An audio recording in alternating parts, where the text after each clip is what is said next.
But I can tell you tonight that GWS has a major selection dilemma this weekend against Brisbane, and it concerns their captain, Stephen Coniglio. He's under the pump to keep his spot in the team. In fact, he's fighting for his spot. And even if he does survive this weekend, he's absolutely under the pump if he doesn't perform. I was surprised by what I read last night when it came through. From my point of view, Stephen is a concrete in every single week. He's a star player and also, you know, the fabric of the footy club, and never worried about Stephen.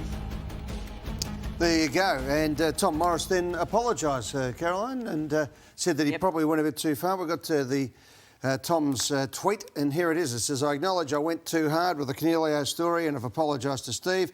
I must be better. The GWS Giants have insisted they were never going to be dropped this week, or he was never going to be dropped this week, which I take at face value." Also, look, good on him for putting his hand up. Good on him for putting his hand up, but I reckon he must have had someone in his ear, because he wouldn't have just woken up and decided to go with it. No, there's definitely an issue there, and we spoke on Monday night about Stephen Coniglio's form. Interestingly, Ed, one of your...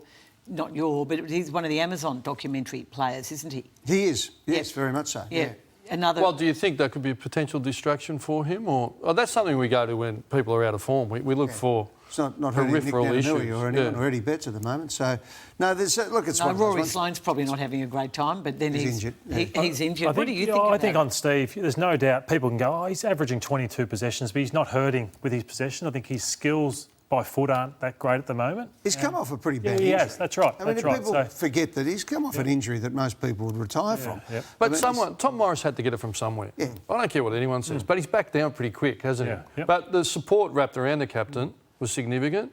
But I think by the former captain whose job he took, which is and didn't want to really share with. I mean, seems like a lovely bloke, Steve Coniglio, and on his day, a brilliant player. But he does, for them to win a flag this year. Yeah, Taranto back, which is great. He should be, and Callum Ward is out for another month, which hurts him as well. Now, did you ever go to a reporter and say, give somebody a G up or give them a bit of a hand?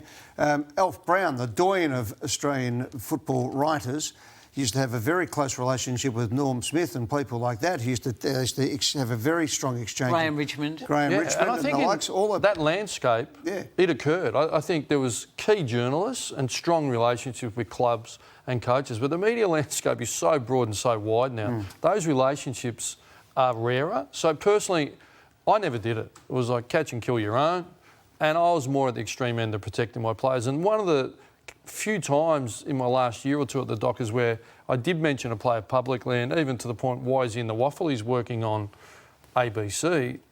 The player group and leadership group gave me feedback at the end of the year. You've never done that before. We didn't enjoy it. We prefer you not to do that. Continue to support us. One of the games of the round, I think the Giants play the Brisbane Lions, who are absolutely going well. Got beaten on the weekend, the Lions, but just the midfield comparison. I think on paper the Giants have a much better midfield. But the Lions, I think, are one of the most even midfielders. Look at a guy like Jared Lyons, how good he's been for Brisbane. Obviously, you've got McCluggage just getting better and better. Lachie Neale's been a star for them. So those numbers aren't great for the Giants for the talent they've got. Well, we talk about paper... Sorry, Caroline. I was just going to say, and yet the Brisbane Lions, who also came off, two both disappointing last week, away from home. This is a big test for them, isn't it, at Giants Stadium? It certainly is. No bigger test. Giants eliminated them at home last year. They're coming off a loss, and we did speak last week. We've drilled in a little bit more. I was less bullish on them. I said until they stand up at home, but we've had to dive in. They basically win 4 out of 5 every game at home, but away they're less than 1 in 2, less than 50%. So they need to go to Giants Stadium and take on back to the wall GWS. So it's a great test for them. But in this climate, they might luck out this year. They might play the remaining 15 games at home in Queensland, and good luck to them. But to stamp themselves and validate themselves, they need to stand up this week.